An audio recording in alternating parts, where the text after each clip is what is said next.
14 বছরের পর বেশি বয়সের গরু আমার মনে হয় সরকারও আমাদের এনে জোগাড় করে দিতে পারবে না। অতএব আমাদের কি করা আছে? আমরা তো সরকারের বিরুদ্ধে যুদ্ধ করতে যাব না, আমরা কুরবানি দেব না। এটা পুরো বাংলার সিদ্ধান্ত যে আমরা গরু হত্যা করব না, গরুর কুরবানি দেব না, এবং পুরো দেশব্যাপী রাজ্যব্যাপী আন্দোলন হচ্ছে গরুকে জাতীয় পশুর মর্যাদা দেওয়া হোক এবং সর্বস্তরে গরু হত্যাকে নিষিদ্ধ করা হোক, এমনকি বিদেশে এক্সপোর্টও যেন না হয়, এটা ভারত সরকারকে সুনিশ্চিত করতে। পশ্চিমবাংলায় যতগুলো জায়গায় দাঙ্গা হয় 100টার মধ্যে 90টা দাঙ্গার নেতৃত্ব ঘোষরা দেয়। অতএব তারা এখন যদি গরু নিয়ে বিপদে পড়ে, তার জন্য হিন্দু সরকার আছে, ভারতবর্ষের হিন্দু সরকার, মোদী সরকার, শুভেন্দু সরকার, যে বলে আমি হিন্দুদের সরকার, হিন্দুদের কাজ করব। অতএব ওদের গরুর কি হবে তার জন্য হিন্দু সরকার বিবেচনা করবে, ভাববে তাদের ক্ষতিপূরণ দেবে নাকি তাদের গরুগুলো কি নেবে।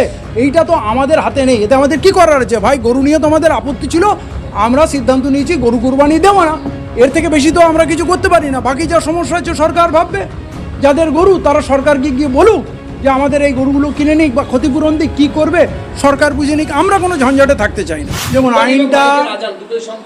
আইনটা 1950 সালে, এই আইনটা ব্যবহার করেনি, শুভেন্দু অধিকারী বলছে আইনটা ব্যবহার করব, এবং ইমামদের এবং এলাকার যারা স্থানীয় নেতা তাদের থানায় ডেকে পরিষ্কার বলে দেওয়া হচ্ছে এই হচ্ছে সার্কুলার, এইটা আমরা লাগু করব, আগের মতো করে আপনারা কুরবানি দিতে পারবেন না যত্রতত্র। এবং সেইখানে পরিষ্কার লেখা আছে 14 বছরের নিচের কোনো গরু মোষ জবা করা যাবে না, বলি দেওয়া যাবে না, ওরা ওদের ভাষায় বলছে বলি, মানে আমরা কুরবানি দিতে পারবো না।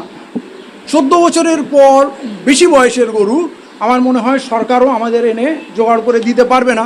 অতএব সরকার যখন এই আইনটা করেছে 1950 সালে, এখন যখন লাগু করছে, আমাদের কি করার আছে? আমরা তো সরকারের বিরুদ্ধে যুদ্ধ করতে যাব না, আমরা কুরবানি দেব না। এবং সেখানে আর একটা কথা বলা হচ্ছে, ভেটেরিনারি ডক্টরকে দিয়ে লিখে নিতে হবে যে ওই গরুটা প্রজনন অক্ষম, ওই গরুটা মানে দুধ দিতে পারে না, ওই গরুটা শারীরিকভাবে পঙ্গু, বিকলাঙ্গ বা অচল, কোনো কাজের যোগ্য না। কিন্তু শরিয়া বলছে যে একটি সুস্থ সবল মাঝারি ধরনের সুন্দর নিখুঁত প্রাণীকে আপনাকে কুরবানি দিতে হবে। তাহলে এই কথা দুটো পরস্পর বিরোধী হচ্ছে। আমি যখন আল্লাহর বাস্তে কুরবানি দেবো তো আল্লাহর বিধান মেনেই কুরবানি দেবো, কিন্তু ভেটেরিনারি ডক্টর সার্টিফিকেট কিন্তু আল্লাহর বিধানের অপোজিটে যাচ্ছে। অতএব শ্রেয় হবে সংঘাত অ্যাভয়েড করে আমরা কেউ কুরবানি দেব না। এবং হিন্দুদের যেহেতু গোমাতার একটা সেন্টিমেন্ট আছে, আমরা কারো ধর্মীয় ভাবাবেগে আঘাত করব না।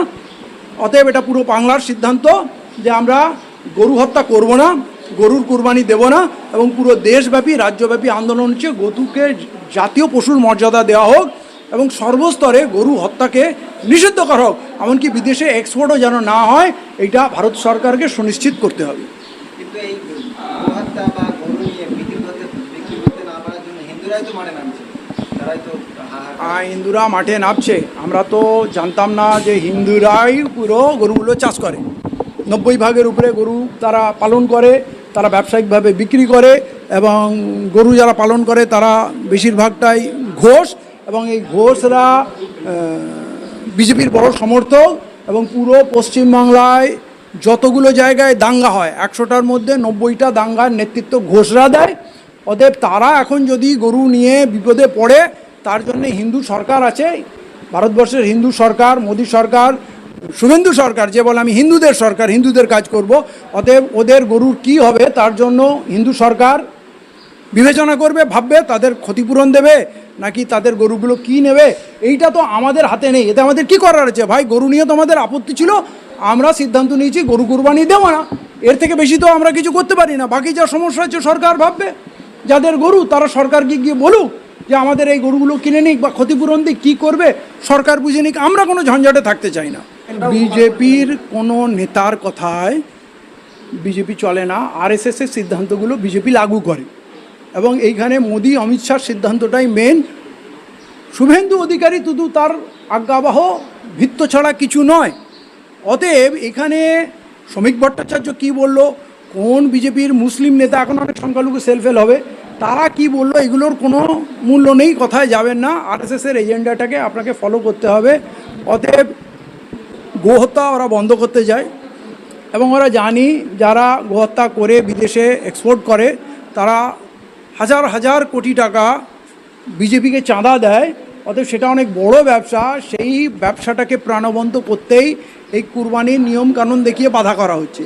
এই গরিব মানুষগুলো, ঘোষেরা বলুন আর যারাই বলুন, গরু যখন বিক্রি করতে পারবে না, যারা 2 লাখ 5 লাখ 10 লাখে গরু বিক্রি করে এক একটা, সেই গরুগুলোই কিন্তু সস্তায় কিন্তু ওই স্লটার হাউসের দালালরা কিনে নিয়ে যাবে এবং বিদেশে ওই মুসলিম দেশগুলোকেই বিশাল দামে এটা বিক্রি করবে। এটা একটা বড় প্রফিটেবল ব্যবসা।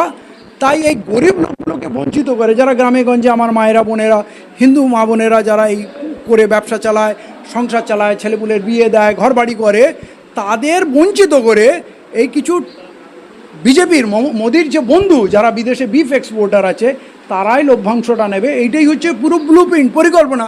কিন্তু এতে আমাদের কিছু বিশেষ কিছু করারও নেই। দেখুন, এইটা খুব স্পর্শকাতক ব্যাপার। যখনই মসজিদের আজান মাইকের কথা আসে, মানুষ সেন্সিটিভ হয়ে যায়।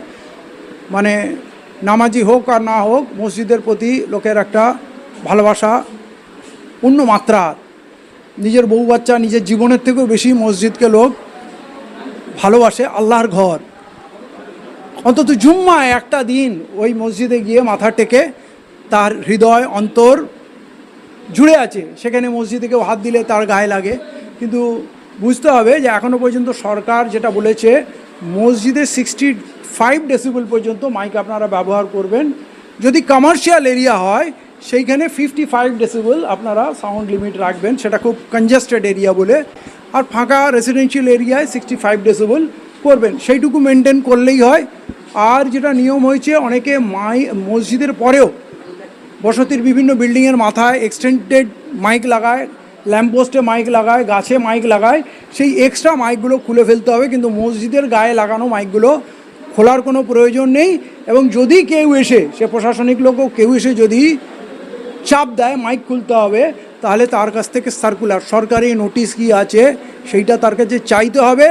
যদি কোথাও ইমাম, মুয়াজ্জিন বা কেউ যদি মনে করে পুলিশ প্রশাসন, বিডিও, এসপি কেউ এসে গেছে, বিশাল লোকজন থেকে ভয় লাগছে, ভয় পাওয়ার কিছু নেই। তারা আমাদের মেসেজ করতে পারেন, ফোন করেন। পশ্চিমবাংলায় এখনও আমরা বেঁচে আছি, আশা করি আইনি কোনো বাধা নেই, কোনো সমস্যা হবে না। অনেক জায়গায় এমন অনেক অফিসার আছে যার মনের ইচ্ছাটা সে সরকারের নাম করে ব্যবহার করারও চেষ্টা করে, নিয়মের বাইরে গিয়ে নিয়ম দেখানোর চেষ্টা করে।